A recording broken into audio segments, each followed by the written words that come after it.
Good morning, GM4. Why you have only four students here? Please call your classmates to join the class, and I will wait for 3 minutes more to join, and we will start. Okay?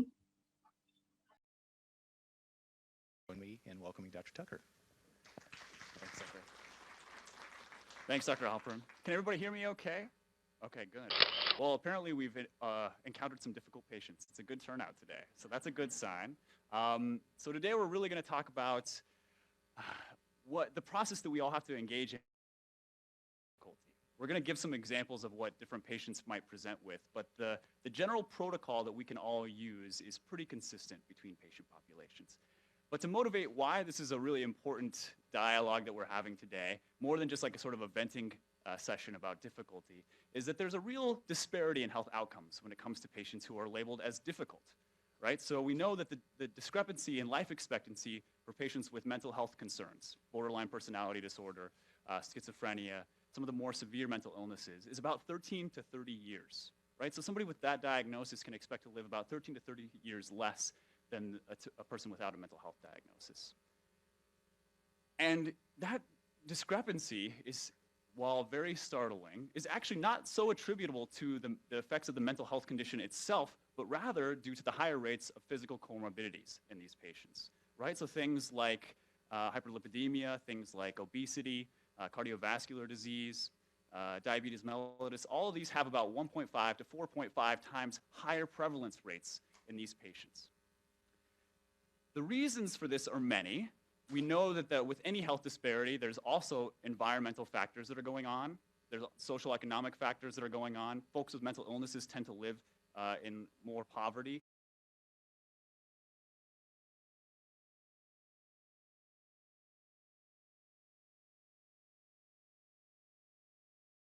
They tend to have more difficulty with self-management.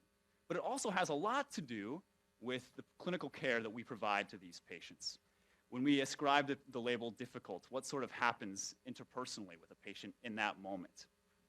When we've given that patient that label, that difficult label, that borderline label, or whatever it might be, we're much less likely to give them fewer assessments, even very, very simple things like blood pressure, managing or assessing their weight. We're more likely to delay their diagnosis of a physical health concern because of that fewer screening and assessments. They're also less likely to receive kind of the standard of care. We give fewer prescriptions of statins for those with high cholesterol. We give fewer surgical procedures. So the reason for this is when we give somebody a diagnosis or a label as difficult. You've probably heard it before. I've used some of these labels myself when I've encountered a very difficult patient. I step out of the room and I go, oh, man, that patient was such a jerk, right? Or whatever it might be. In that moment, I say to myself something that helps me to manage the difficulty. It gives me some relief to acknowledge or to say, that was really tough, right? But when we label the patient in that sort of shorthand, it sort of stands as a heuristic for that entire patient. We've sort of labeled them now as the angry demander, as the frequent flyer, as the borderline patient, as the treatment-resistant patient, et cetera. And when we do that, we're much more likely to ignore or think that any physical complaints that they might have are owing to their difficulty, to their illness, right? That patient's just being crazy. That patient's just being demanding, et cetera. And that is largely what's attributed to these discrepancies in quality of care that we provide to these patients. So in today's presentation, I'm going to try and foster some empathy for difficult patients. That we ourselves are often difficult with our loved ones. We have difficult moments, et cetera, so that we can kind of start to blur the line between patient and provider, so that we can come at this from a place of both emotional and cognitive understanding. And those two things are actually a little different, emotional and cognitive understanding. And I'm going to target both of them in the presentation today. But they're a little different in that we don't have to just feel what our patient feels. In fact, when we're in the room with a difficult patient, there's a lot of things that are going on that we're already experiencing what our patients are experiencing. There's a whole system of the brain, the mirror neuron systems that are distributed throughout different parts of the brain that are allowing us already to feel what our patients are feeling. So it's not really a problem of empathy I'm going to suggest, but rather to sort of engage in the process of trying to understand, of label what's happening for me in this moment, what's going on in my brain and body, and what might be going on for my patient as well. So we're going to foster both kind of cognitive empathy through trying to kind of go through some of the neurobiology of difficult patients, but also some emotional empathy by experiencing some of these difficulties in vivo firsthand. Okay? So by the end of the day, my hope is that we might recognize some of the common sources of difficulty we experience with our patients so that we can move from maybe this broad level of this patient is being a jerk to, this patient might be experiencing some anger, and this is what the neurobiology of anger is like in the brain.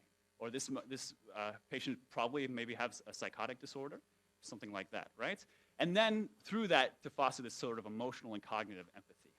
And then ultimately we can identify some steps that we can use for ourselves. I'm hopeful to leave at least 10 minutes at the end because I think what this really is going to come down to is us discussing with one another difficulty that we've been encountering with patients, right, to bring this home. So all of this being said, while I'm trying to help us to understand our patients, and the key point that I will make is that there's always a valid reason that your patient is being difficult, even though we might not want to believe it in that moment. There's always a good reason. That is never to say that there's a good reason for you to be mistreated as a provider, right? There's never a valid reason for you to be harassed, threatened, physically assaulted, or discriminated against by a patient. So much of the literature focuses on physicians or nurses or healthcare providers' discrimination against patients, but so much, actually, the commonality of being discriminated or harassed by a patient is actually pretty high. As many as about almost 60% of nurses will report having been harassed by a patient at some point, almost about 50% of physicians. And there's a real gender discrepancy there. Women are much more likely to experience, especially sexual harassment, right? So all of what I'm doing today is not to try and say that you deserve to be or you should tolerate being mistreated by a patient. Rather, it's sort of those moments when there's anger in the room or some difficult emotion and how to handle it. All right, so let's start with the angry patient. All right, so I'm really excited to announce that I spoke with the administration this morning, and actually they're going to administer a 300-item irritability scale to you all today. So this irritability scale is required of all MGMC employees, all right? It only takes about an hour and a half to 3 hours to complete, so don't worry about that, but it is due this evening by 12, okay? So I know you probably are planning to go home after this or whatever it might be, but I'm going to need you to complete the questionnaire. It's only about 350 items, okay? And also, if obviously you can't be reimbursed for your time, so I apologize about that. All right, so you're probably beginning to feel a little bit of your heart rate go up, maybe. You might maybe experiencing some approach-related cognitions. You're wanting to rush down, charge the podium, and tell me how unfair it is that I would ask you to do this, right? And that emotion, anger, despite our Midwestern roots, which tells us that it's not appropriate to feel anger, is very, very adaptive, very, very healthy, very, very important, right? It tells us or it alerts to us that there's some injustice that's being done, some object that's in the way of something we desire, we want, we need, and that object deserves to be removed. And in this situation, do you deserve to take a 350-item irritability scale just because I told you to do it? Probably not. If you suppress that anger, right, you'd go home, you'd be all frustrated, you'd fill out the questionnaire, every moment regretting it, just getting more and more hostile, having more angry ruminations, right? And eventually it might spill over. So the point of all this is just to say that anger is common, it's important, it tends to be temporary, it's actually pretty safe. Actually, in close dyadic couples, angry expressions lead to improved relationships more often than not. Right? Anger is actually very important to highlighting needs and expressing them. 75% of Americans feel irritable multiple times a week. I'm one of those 75%. This week, just driving in traffic, even on the way here, I got angry, but I managed it. I didn't honk, although I really wanted to. Angry feelings tend to dissipate within 10 to 15 minutes. They don't last that long, but we can ruminate on them to increase those feelings of anger.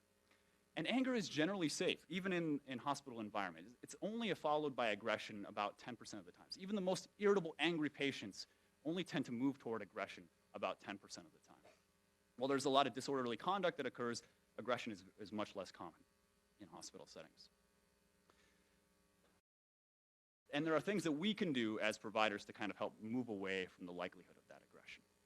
So as we talked about, anger is a negatively valence. Most people don't like the experience of anger. You know, on a scale of 1 to 5, most people rate it at a 1.5, being less than neutral. It's approach-related. It means it's moving us toward an object as opposed to avoiding an object. So basically, in other words, when your patient's angry, they're feeling that they have been treated unfairly, and in this moment, you are a stand-in, whether rightfully so or not, for that anger.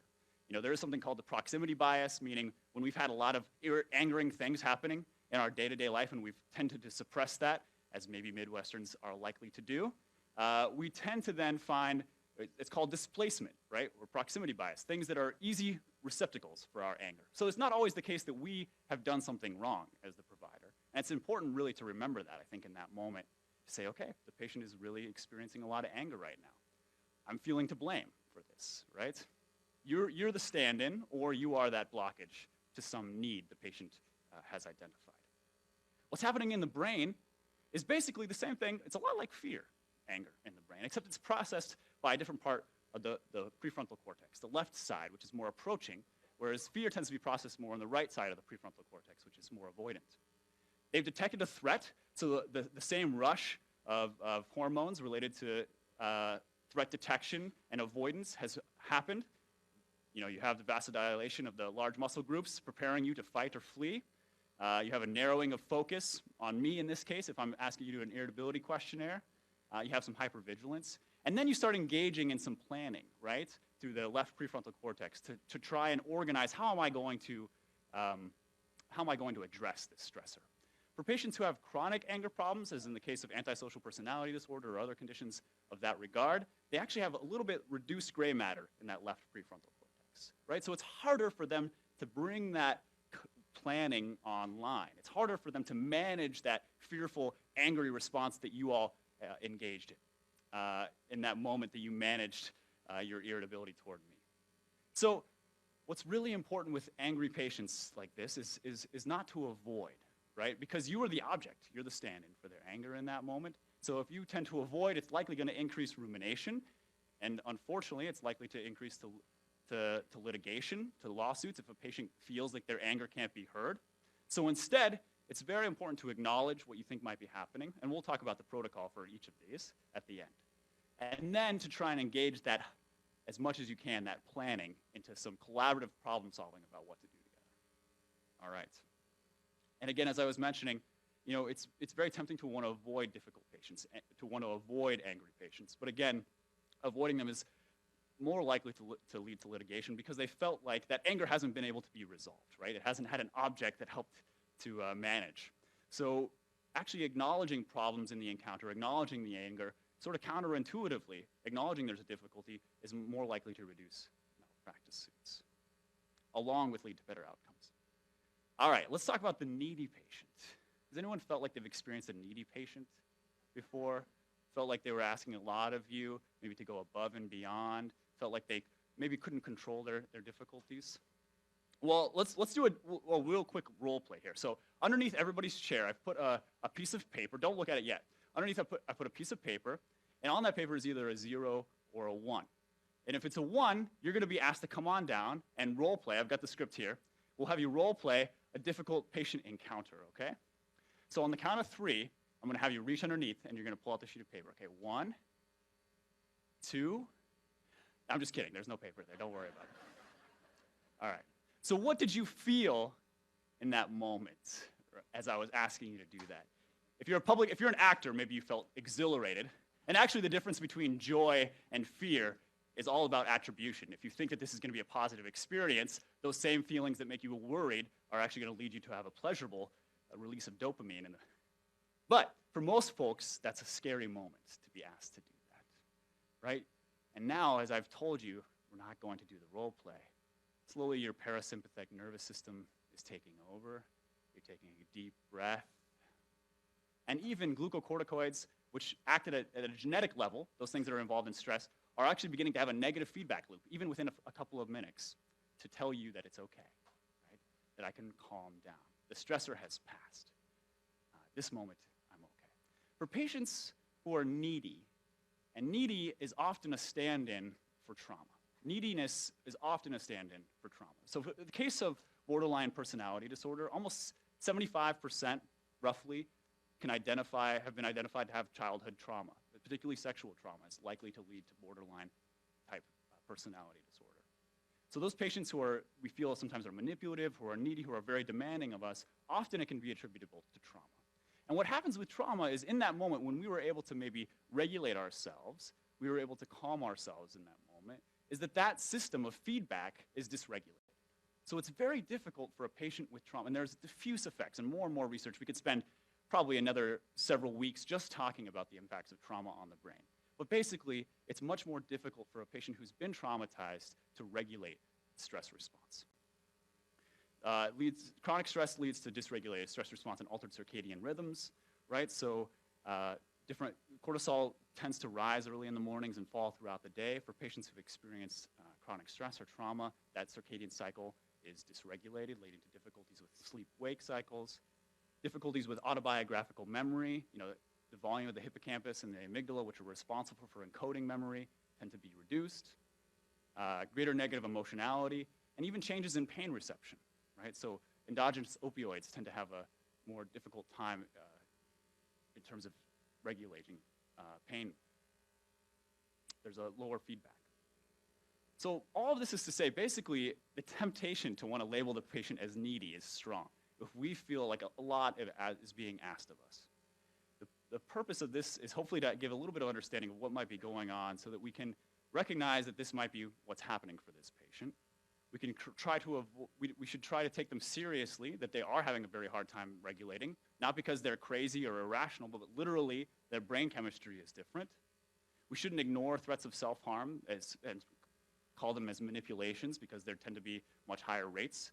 Makes sense if you're chronically disrupted, if you're feeling like you're going to be called upon in front of an auditorium of people at all times of the day and unpredictably, of course you might feel dysregulated and feel uncomfortable a lot of the time. So instead, it's important to keep messages very simple, and especially when we're feeling like there's a lot of demands being placed on us, to get support from colleagues as well as mental health professionals, or make referrals as needed. Speeding right along here. All right. So finally, for the crazy patient. Actually, we have one more after this. So to give you a sense of the crazy patient, as I'm talking here, I just want you to imagine that the sounds that you're hearing are kind of just going on throughout the presentation, right? That as much as you are hearing the sounds that are kind of dysregulated, imagine that that's happening throughout the day, right? So imagine that what would happen if it were to continue, right? In this moment, you had a sense that I was doing a demonstration. But if you were to have difficulty with sort of the salience of different sounds throughout the day, that can lead to sometimes just needing to find a way to cope, right? So what we tend to do, and what folks who are experiencing psychosis tend to do, is come up with an explanation for why that's happening, right? If I were to continue to make that raspy noise, you might try to find an explanation for what was going on. Does he not know that's happening on the microphone? Should I tell somebody about this? Is anybody else hear this, right? Those sorts of experiences. And so delusions that seem very illogical to us, if we've not experienced psychosis, make a great deal of sense as a way of helping to manage that sort of constant stimulation, right? So psychosis has sometimes been called Guys, can you hear me now?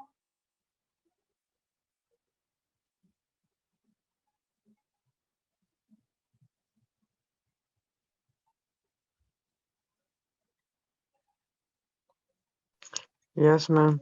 Okay, great. I solved it. Okay, then we will watch the video a little bit more, and we will start discussion. Okay, thank you. aberrant salience is a big term that just basically means that it's hard to determine the salience of different stimuli. It's hard to know how loud or and to interpret motivation. So for you, you're interpreting that this is a lecture that you're supposed to be attending, that you're trying to make sense of what I'm saying. You're not supposed to be speaking up. You're not really paying attention to the other sounds in this room. You're able to kind of put a spotlight on myself in this moment. But it's very difficult to do due to dopamine dysregulation that's happening. It makes it hard for somebody who's experiencing psychosis to do that same process of selecting which stimuli to attend to and how to do so. Okay? And then delusions are often an attempt to just make sense of that experience, right? They are actually very, if you talk to somebody with psychosis, the sense that a delusion can make internally, right, has a very good internal coherency in terms of explaining what might be going on, even though it doesn't necessarily jive with reality, right? It's a way of making sense of this difficulty. So it's important, again, to not minimize or try and dispute someone's delusion or try and dispute someone's experience, but just to acknowledge that that's their experience. You can, of course, set healthy boundaries, say, I certainly can't relate, or I don't hear what you're hearing right now, but I understand that you do, and then that's very distressing, right? It's never useful to try and dispute that. All right, so let's end the final patient. I've given you a smattering of difficulty here, with perhaps the most difficult patient for many reasons, but also the most difficult patient to empathize with. And in many studies of stigma, addiction is oftentimes the most stigmatized patient population. And that's because addiction tends to start with a behavior, right? With addiction, there's some behavior that this patient has done initially that we, therefore, as the outside observer, sort of give a sense of controllability, that this patient has some control over their addiction. And therefore, we tend to see them as having lower willpower, right? We tend to give a moral judgment. You know, you could stop the behavior. And the purpose of this section is really just to say, just like all the other patient populations we've been talking about, there's a very real neurobiological mechanism that's going on in addiction, right? Just as all the other patient populations. And maybe you're already aware of this, but I'll say it again here.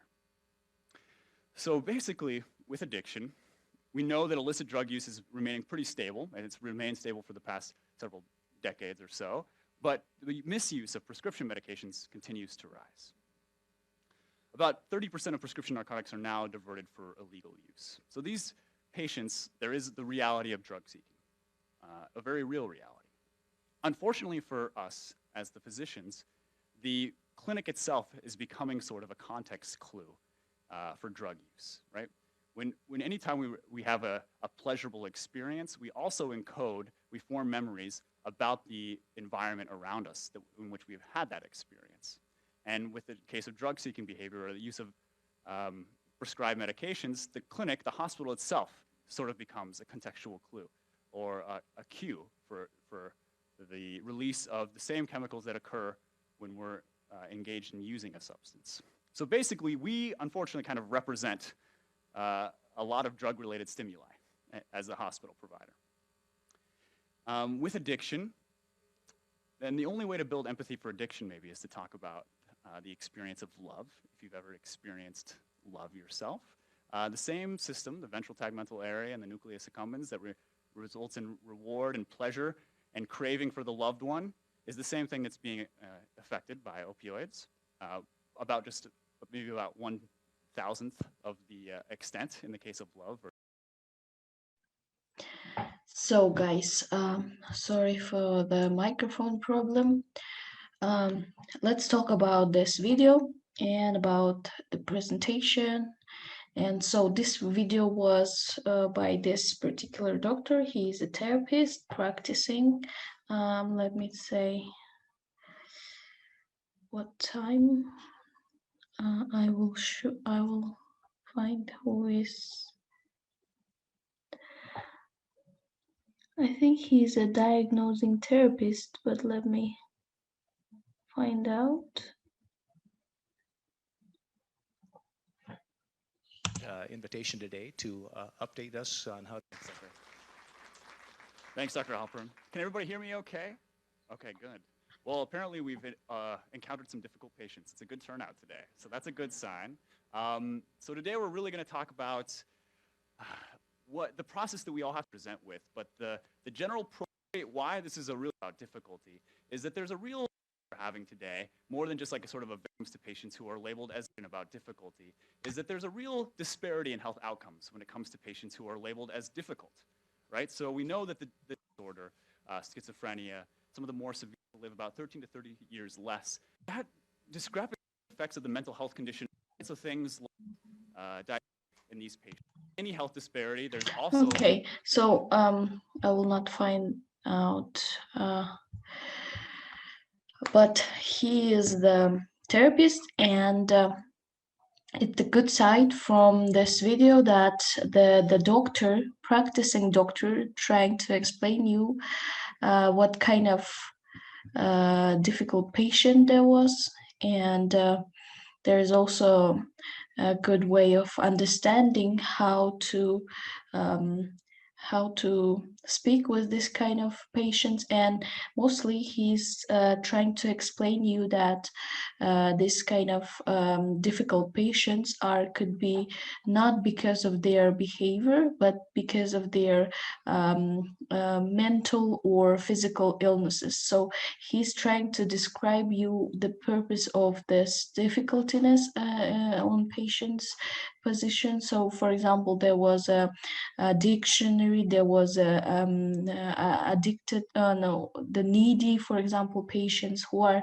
not just because of their character, but because they have a physical uh, uncomfortableness or some kind of issues, right? So he showed you some kind of MRI pictures that it's not just because of they're so needy and they don't have attention, but it's because they have some kind of problems, and that's why this kind of patients happens to be.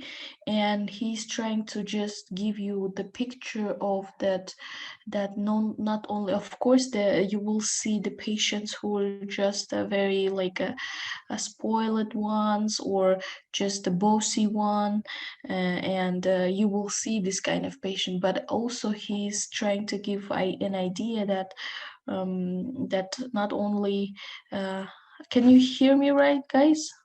Because I'm not sure. Yes, ma'am. Okay, great.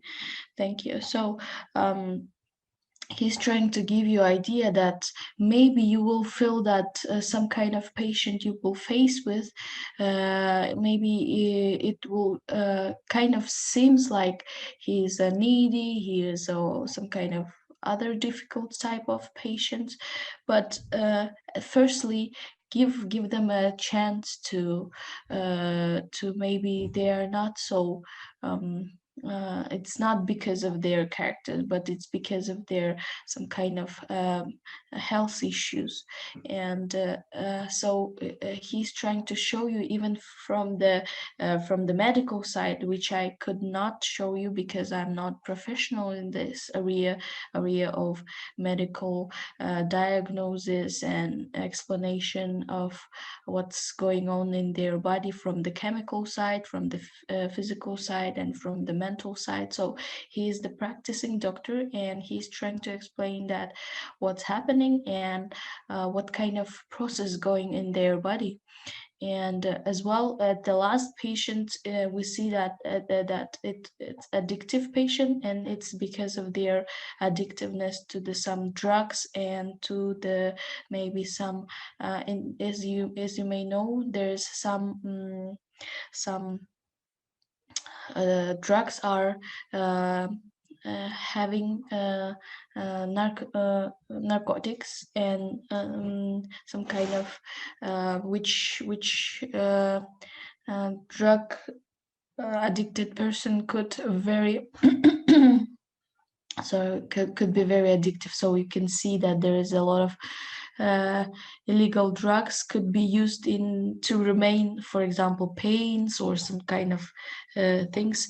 And so they are trying to behave themselves like they are having some kind of illnesses, and that's why they are trying to behave themselves like in a certain way. So you also sorry, you also um, have to know how to detect this kind of patients and to not catch into their games. So to be able to identify this kind of patients, you have to see, as we talked before, about active listening, active reading the body language, because also the body language could tell you that someone is lying to you. So you always have to watch after this kind of things. But also, I want to mention that have you mentioned any kind of let's say behavior or the position of how this particular person is presenting to you? So it is a perfect way how to see people are doing the presentation. So he is already presenting, so you can have a kind of a hint for you that, for example, okay, I like how he's presenting, how he used his voice modulation. He also did some kind of jokes, or let's when he was talking about that, about the needy patients, and he wanted to take everyone paper and pen. So he's trying to also engage with the audience, right? So he's trying to make them think about something and feel some kind of emotions, like he's sorry, he wants to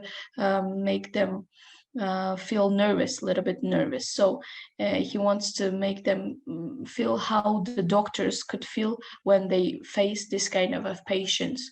So he's perfectly working with his audience, and he's trying to catch the audience, and even this kind of very texty presentation is still, he could catch the attention from the patient, because from the audience, because one second.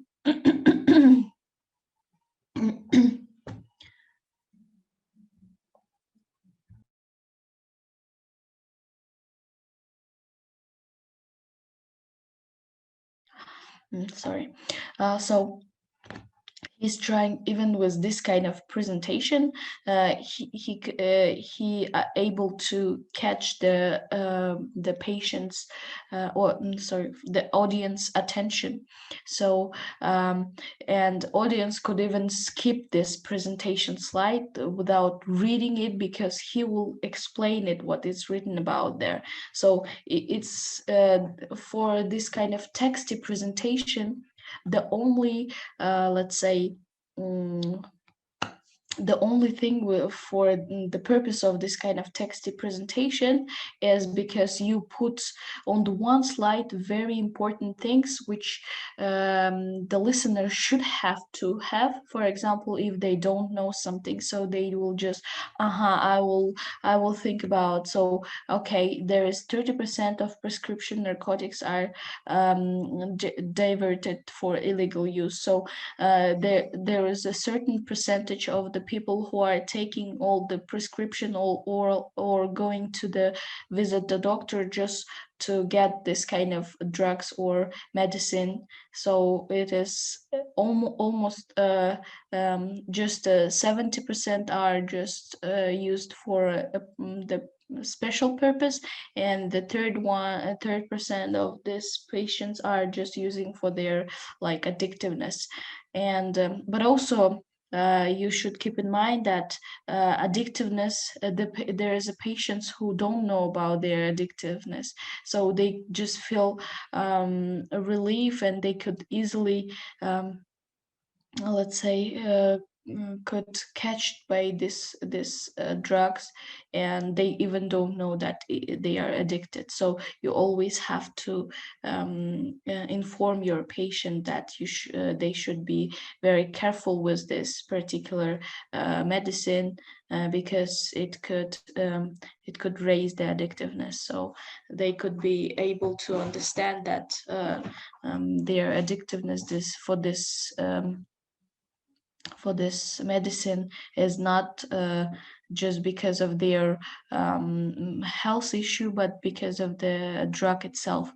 So And let's go back to the presentation. So he's using the special only needed, for example, theses and phrases that will need the special time, for example, when he's explaining about this addictive patients. And so that's why even for those who already know this, they will not read it, they will just listen to him. And so this what is interesting, when, for example, when the presenter is very bad, so everyone will just read, they will not listen to him, because maybe they don't like how the presenter, for example, speaking. Maybe one, for example, when it is difficult to listen the presenter, when he is reading from the list, for example, because it is already written, what he's reading, it's already written on the presentation. So maybe I don't like his voice, or I don't like how he is reading very slowly, or maybe I don't like how he's modulating his voice tone, because maybe he's too high, or he's too low, or he's too speed, or he's too slow. So that's why that's the feeling of every person is very individual, and the exception of the presenter is very individual. So if you put the only text on your presentation, and if you will boringly read it, it will be very seamly, and it will be very, let's say, not so attractive for the public and for the audience. So they will just start to read your presentation slides, or they will just start to watch their phones. So that's why you can see how he's catching the audience with a storytelling. Like storytelling, it's not just only saying some kind of interesting story, but it's also one a story start to continue another story. So one each it's going one by one, so it's not just cutting the one story off and it started to be not so interesting. You can see that how he is trying to engage with the audience, how he's trying to put more attention, or trying to raise your imaginary visual thing. So he's also trying to say, try to imagine this kind of or other kind of patient. So he's trying to involve with each part of your imaginary system. So for example, he's trying to use your imagination, he's trying to use the visual slide, so he's also showing some kind of picture. So it's kind of a giving, let's see, one second, it The started to craving for the love. work.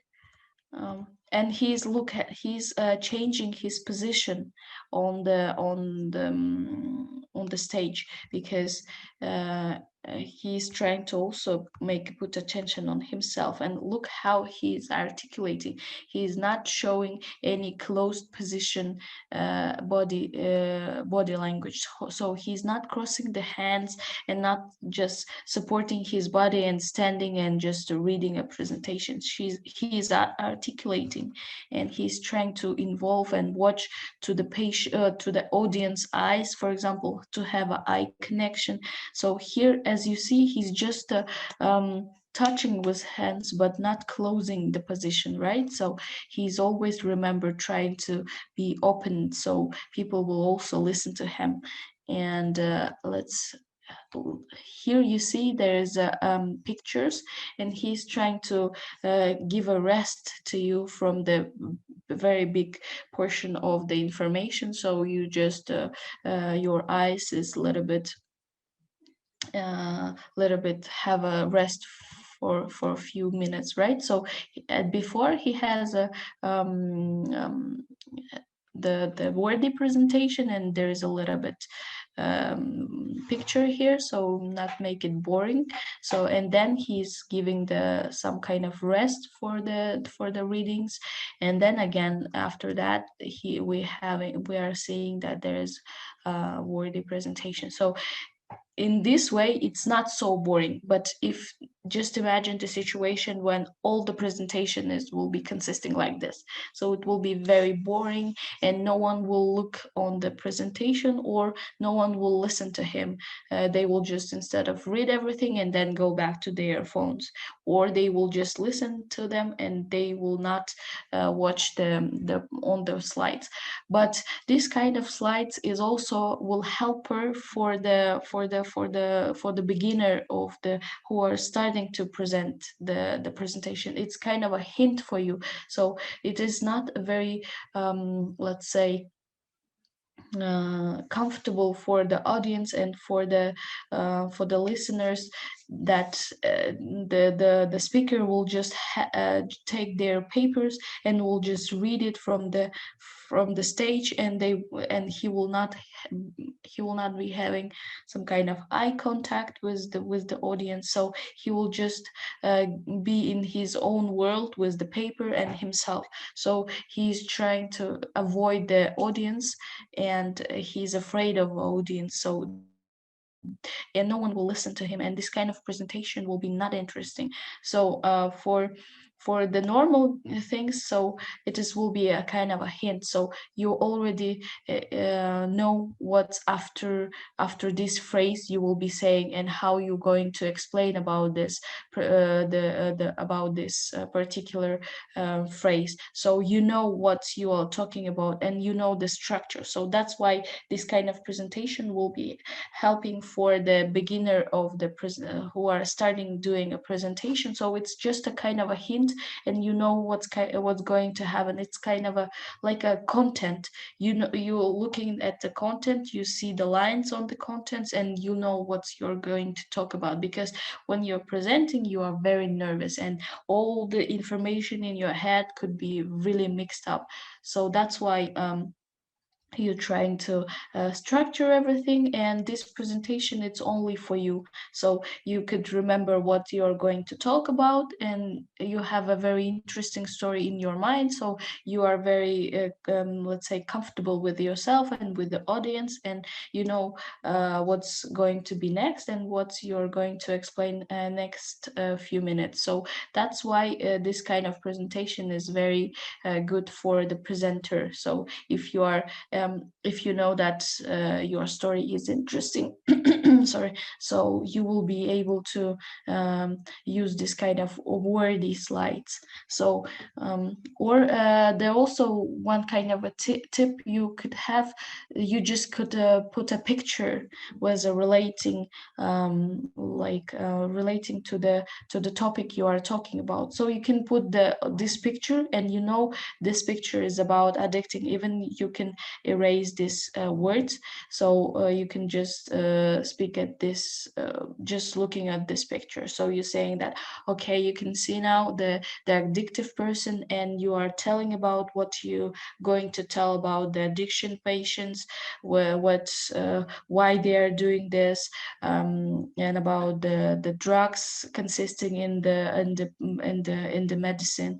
So you're trying to explain just only by the picture, so it's kind of a hint for you, and the visual for the audience. So this is also very perfect. Your presentation could just only consist only pictures. So pictures are also the words, and they also have a story, and they also could help you to do a presentation as well. So your presentation could consist only from the words, but it will be a little bit boring. It could consist words and the pictures. It's more comfortable, and it could also just consist with only the pictures. So you are going to explain about them very well. So it is very let's say speaker centered presentation. So you have to, when you're using just only picture presentation, you should know your presentation very well, and you should rehearse and practice your presentation a lot, so make it comfortable, and make it very interesting for your audience.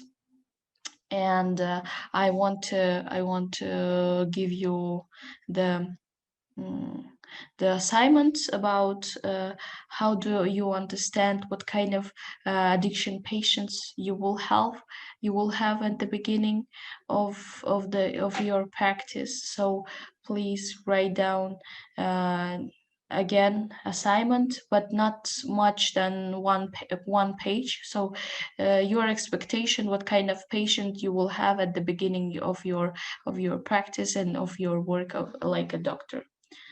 So is it clear? With perhaps the most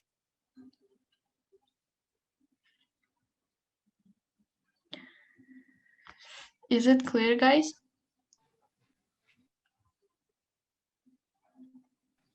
Yes.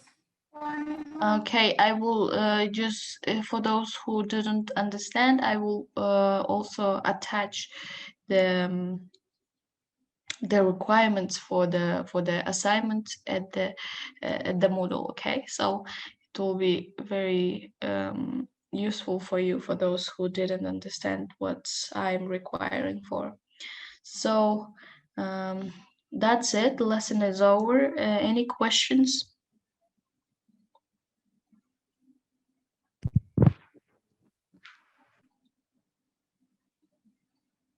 No question?